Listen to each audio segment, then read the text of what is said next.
At ngayon naman para sa updates dyan sa Bohol at Cebu, alamin natin yan kay Aya Macalma. Aya? Yes, narito tayo ngayon sa Kapitolyo ng Maribojoc. Itong Maribojoc, Bohol, ito yung pinaka-hardest hit nga ng lindol na 7.2 magnitude na Bohol. Kanina nga, going here, sa may papunta pa lang kami actually sa Maribojoc, marami na kami mga landslides na nadaanan. Ito yung sa Cortes Street. Makikita niyo malaking tipak ng bato talaga ang gumuho. At unang sinabi sa atin ng mga residente, hindi unang madaanan ang Cortes Street gawa nga nung laki nga ng tipak ng batong gumuho. Ngayon, naayos lang to ng DPWH na para madaanan ang Maribojoc, para makadaan na rin yung ilang mga motorista. Kanina nga sa Abatan Beach, actually dakong mga 10 minutes or 15 minutes before 8 o'clock, bigla kami may naramdaman na aftershock.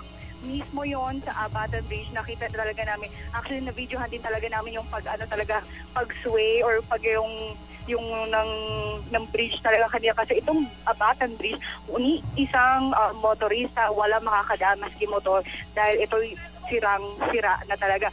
Buti na lang meron tayo mga magagandang loob. In fact, ang Bohol Dragon Boat Team ang nagbigay sa atin ng libre sakay patungo lang sa kabilang ilog lang actually. Yun yung Abatan ilog na dinaanan namin.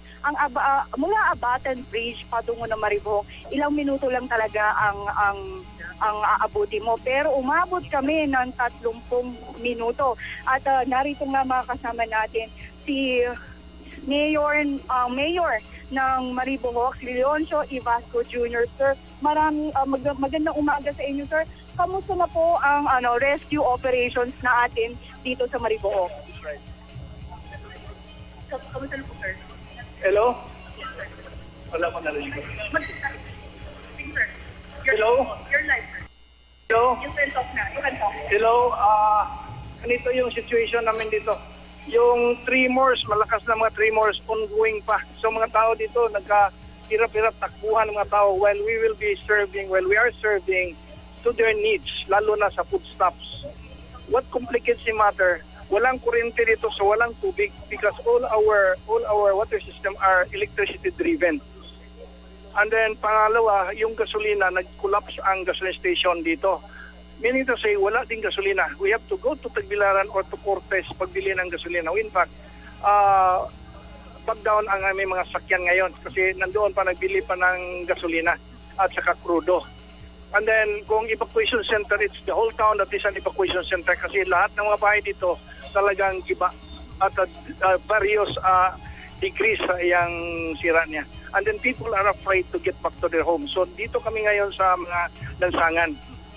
Sir, tumaas po ba ang casualties natin dito sa Maribojoc alone? As of yesterday, 17 ang reported patay. We have the names and then yung hospitalized ngayon are about 30 of them nandun sa hospital. Ano po ang sanhin nito mga Nabagsakan. Ang lahat. Nabagsakan. So sir, ngayon ano ang pangunahing mission nyo ngayong araw? Una is to calm our people. That relief is on hand. Panawagan ko lang na hindi mapolitika because there are some observations that politics is playing considering that we are opposition now.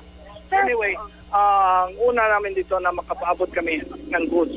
We have goods, unti-unti pumasok yung mga goods. Kaya lang, the only place na ma-access ang tao namin yan through the bridge, yung river at saka sa sea. Because all other roads going to Tagbilaran connecting to our towns are cut off because the bridge have collapsed. Sir, yung mga since naman nabanggit niyo sir about politics, sir, dineclare niyo na ba na ikakanselan niyo na ang barangay elections dito sa inyong It's not mine to declare. Okay. It's the provincial governor who should propose to Comelec then to the president. And then we'll wait for the declaration na i-cancel, i-suspend muna. Considering that we don't have the mind, heart, and soul to attend to all these things. already to cancel it? Hindi naman kailangan eh. It's incumbent now on the provincial leadership. So sir, ngayon ano ang pangunahin nating pangangailangan at kung gusto niyo pong manawagan, sir?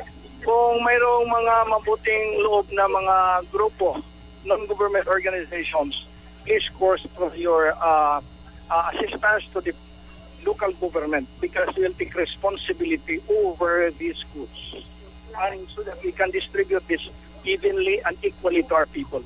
Salamat, sir. Yes, ayan po ang tinig ni Mayor Leoncio Jr. dito nga ng Maribojoc.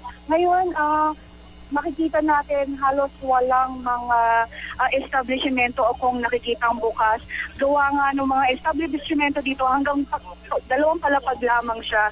Pero ito yung mga sira na maraming cracks. At going here nga, dumaan kami sa isang matarik talaga na lugar na kung saan hindi ito yung main road. Kasi ito lamang ang maaari naming madaanan dahil nga sa lahat ng mga kalsada dito, maging ang mga tulay ay sirang-sira na. At yan ang pinaka-latest mula rito, kasama si Cameraman Romel Tagbas. Okay. Maraming salamat sa iyo, Waywaya Macalma.